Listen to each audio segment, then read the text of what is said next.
Welcome to Networking RX, a podcast devoted to helping business professionals like you enhance your networking skills in order to become more proficient giving and receiving quality business referrals and improving the overall quality of your life and the lives of those around you.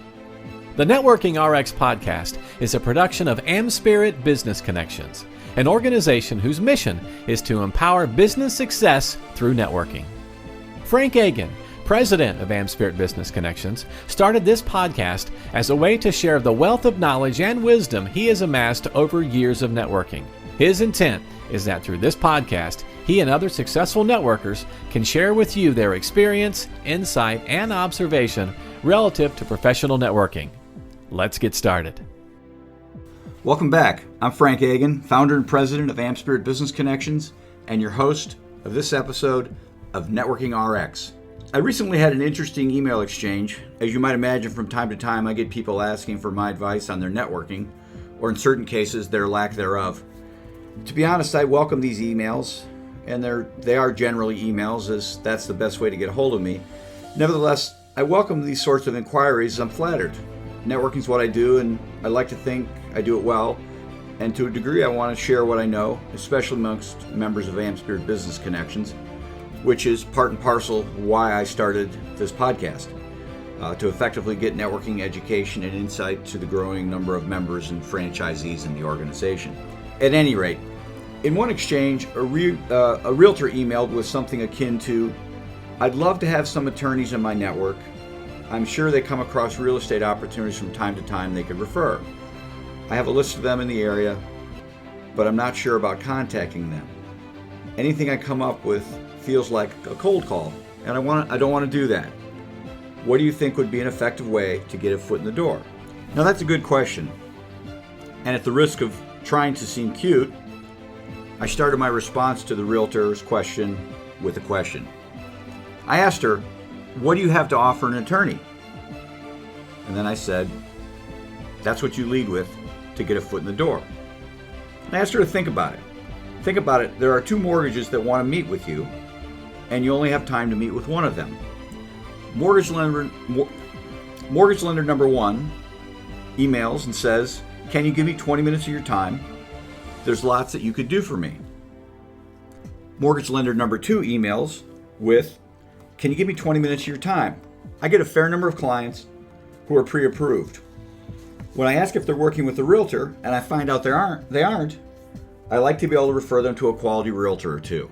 So I'd like a few minutes to get acquainted and perhaps add you to that list." So then I asked the realtor, "Who's going to get 20 minutes of your time?" To me, the question is somewhat rhetorical, or at a minimum, the answer is easy. In my mind, the realtor would prefer to meet with the mortgage lender, the second mortgage lender, as there's potentially something of value to the realtor there. Nevertheless, I continued with my response to the realtor and suggested that she simply apply the same logic to the attorney she was reaching out to. Now let me say this, as I shared with the realtor, I'm not suggesting that she be manipulative, and I know her well enough to know that she wouldn't.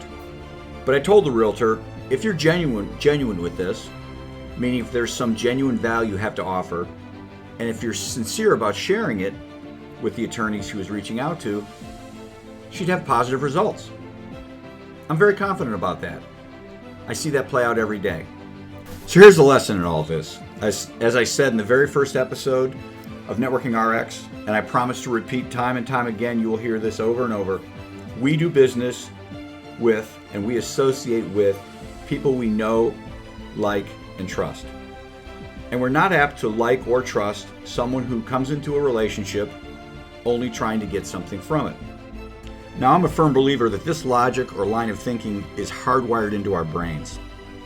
We might not think about it consciously, but our subconscious mind operates like this. I surmise that this way of thinking harkens back to a more primitive time when humans lived in tribes on the open plains or in a cave.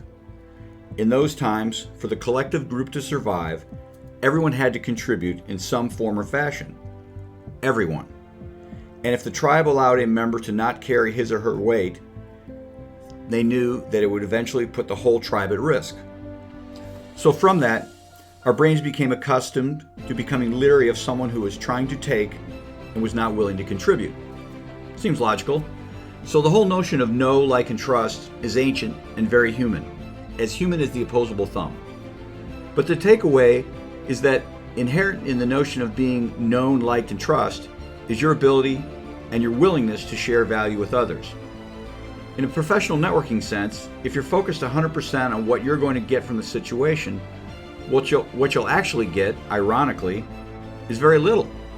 However, if in addition to looking out for yourself, you consider and express what value you can bring to others, you're highly likely to benefit from the situation.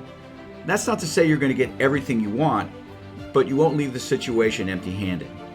So a critical part of being successful at professional networking is 1, understanding the value you have to offer, and 2, freely sharing that value. Again, going back to episode 1, give to others and do so without expectation. For me, I see my value, what author Mark Henson would call a superpower, as my ability to connect people as well as share insights on professional networking. And those two things I try to share as much as time will allow. What I've found is that doing that has and continues to open doors for me. For example, I work to franchise AmSpirit Business Connections across the country. Part of that initiative involves working with franchise consultants. Now, franchise consultants have literally hundreds, if not thousands, of franchise concepts to choose from, and thus they don't have time to talk to just anyone, and they generally don't. Nevertheless, I've amassed a sizable database of quality franchise consultants that I consistently interact with and who are interested in helping AmSpirit Business Connections grow. Why? Well, I've made that community, the franchise consulting community, very aware that I would be more than happy to talk with any of them on how they can use networking to improve their results. And many of them have and continue to take me up on that offer. Now, I'm completely happy about devoting time to franchise consultants. It's fun to help them. It's fun to watch them succeed. But here's the interesting part. Whenever I take time to help a franchise consultant, talk with them one-on-one on the phone, they always make time to learn a little bit more about AmSpirit Business Connections and how they can help the brand. So here's your homework, if you choose to accept it. Figure out what value you have to offer. You might be a good promoter of others.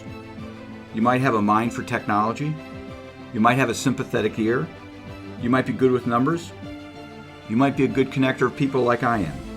Whatever it is, figure that out and find a way to share it. No, I'm not suggesting that you give your services away for free, but I have no doubt that there's something about you that you can share that provides value to others, that doesn't impair your earning potential. At any rate, figure that out and share it. The key point is that to be successful in networking, you need to be willing to share value with others. Thanks for joining us on the Networking RX podcast. Please put what you've learned into action today and let us know if you have questions, comments, or ideas for future topics. You can email them to us at podcast@amspirit.com. That's AmSpirit.com. Finally, so you never miss an episode, be sure to subscribe to the Networking RX podcast through iTunes, Overcast, or however you receive your podcasts. Now get out and network with someone. The Networking RX podcast is the copyright production of AmSpirit Business Connections. All rights reserved.